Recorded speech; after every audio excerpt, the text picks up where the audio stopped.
it's Kate of Calmer Canines. This is little dude. I'm fostering him, and I'm going to do a quick tutorial on how to do Suzanne Clothier's really real relaxation protocols. I have done it twice with him before, and I have unedited videos available to clients so they can see the whole process start to finish as the dog learns it, but they're 20 minutes long and you don't need a video that long.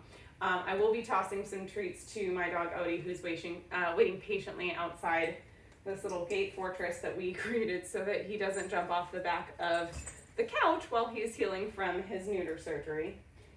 He's been with us 3 weeks as of today, and was found as a stray, and we haven't been able to find his owners. He has some pretty bad separation anxiety, so he is still panting. I've been home for maybe 10 minutes after having to leave him with my husband. So we're gonna start that protocol. It's super simple. I do like to use a mat because that helps to give the dog a visual cue of what they're supposed to be doing. And we are gonna lure him into a down and then treat every half to 1 second at first to make sure he's not popping up. Toss a treat, say break, and then toss a treat for him to go find. And then we're gonna keep doing this, and we're gonna stretch it out from about half to 1 second between treats, then 1 to 3 seconds, and we want to keep it random and not be like a slot, we want to be like a slot machine, not a vending machine. We don't want to be predictable, so that's going to be important. And at some point he is likely to start lying down on his own. Here, sweetie, I need you to use the ramp because we've done this twice before. Come here. Okay, I can set you down. So this is going to be a little bit sped up from what you might see from your dog, so I'm just going to lure him onto the mat with some treats. And I'm first gonna toss my dog a treat for being quiet, and I'm gonna lure him down. And you don't even need to use the word, you can just lure him. And then I'm gonna treat about half to 1 second apart, just pretending that he needs it because he did when I first taught him. And so they're pretty quick, and you wanna do somewhere around 10. I don't treat them, it's not, I don't count them, it's not exact. So I will do anywhere from 8 to 10 treats, and then now I'm going to let him finish chewing. Break! Find it. You gotta go look for it. And now my dog's looking for his. There you go, honey. Oh, he's being very patient. So now I'm gonna lure him back if needed. He actually lies down better from a stand, but we'll see. There we go. And now I'm going to do about 1 to 3 seconds between treats. So that's about 2. And typically you're gonna wanna have your treats ready. You're gonna see me reload because he's gotten used to that.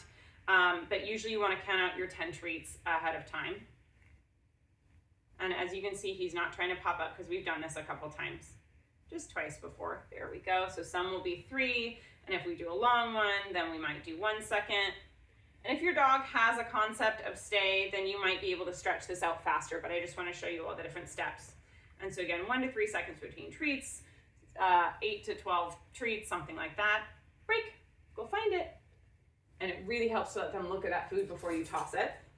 And as you can see, he's already coming back to the mat because this is the 3rd time we've done it. He's like, oh, I get treats for lying down on here. And I don't care what direction he faces, that's fine. So now I'm gonna do about 3 to 5 seconds. Oop, and he popped up, so I'm gonna bring him back down. He was able to do it with just an empty hand signal, but some dogs might need that food lure again. And then we need to treat a little bit faster. Oop. So for some reason, he's popping up. I'm not sure. Let's see. And this is, there we go. So I pulled the treat forward to get him to crawl forward a little bit because his back was kind of hunched up. And if I need to stick at the 1 to 3 seconds, then I will. And usually you're gonna be doing a few sets at the same ratio of 1 to 3, 2 to 5, 3 to 7, just gradually extending. And like I said, he is still feeling quite anxious because I was gone, and he was left with my husband. And he has true separation anxiety. It's me, it's not just being alone, it's me being gone from him. There we go. I'm gonna take some slow, deep breaths. So as you can see, I've stretched it out a little bit. I've done some a little bit faster. And before he gets up, I'm gonna make sure he's paying attention to me. Break, find it. Toss the treat, and I'm tossing the treat in different directions so he'll come back to it from different directions. That's more important when we're teaching him to go to a mat and stay, but it is something to keep in mind. So I'm gonna see if I can go about 5 to 7. Some might be a little, so maybe 3 to 7 Let's see. I'm taking big, loud, deep breaths to make sure my body's relaxed, to kind of co-regulate with him. And again, I'm really speeding through this. Over time, you're going to end up doing, longer and longer, so maybe 10 to 15 seconds between treats. And once you get to that point, you can also start treating for any signs of relaxation. So if his ears droop, if he puts his face down on the ground like this, if his tail uncurls, if he shifts onto one hip, you can also help them shift onto one hip by treating outside of the paws near their elbow like that. And I don't know if you saw, he rolled over on his hip. He's not quite ready to relax, as you can see. So I may have stretched out a little bit too far too soon with the level of anxiousness that he has right now about me potentially leaving again. There we go, thank you. So as you can see, he really doesn't fully know this, and that's okay. We're working on it. If I hadn't just left, he would probably be able to hold it a little bit better, but maybe not. You never know. We've only done this. This is only our third time. And now I'm going to treat faster before he pops up so that he doesn't think that popping up gets him treats. And now I'll wait a little bit longer. There we go. I don't know what you're looking at. Thank you. Break. Go find it. There you go. Go find it.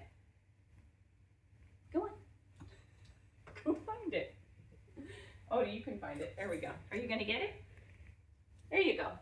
So this is pretty much it. And I'm going to actually pick up the mat. Whoop. Thank you. Finished. And so that finished cue, I used to teach all done, but now I work with so many kids that the dogs learn that means go look for crumbs under the table. So with Fam's Active, tell them finished, and I'm showing them I'm done with the treats, we're done with training, and I picked up the mat, so that does help make this mat be the visual cue of, oh, now we're doing settle, because the mat's on the ground, and you will eventually practice it without the mat. But that's basically how you do it. You gradually stretch out the amount of time between treats. You do anywhere between 8 to 12 treats. It is best to have the handful, just have it ready for your hand. Save the last one for tossing for break. And then while they're getting that treat, you can refill your hand. It's best not to be reaching back into the food unless you've worked on that with your dog. But that's it, buddy. And over time, you can do that for longer periods of time. And as you can get more and more seconds between treats, I will usually do that just to start them off for a few treats, and then I'll swap them over to like a bully stick or Kong or something like that. And that can really help them get into that deeper state of relaxation where you don't need the treats constantly. So be sure to let me know if you have any questions in the comments. Please like and subscribe, and we'll see you next time. I'm Kate of Calmer Canines. Thanks for watching.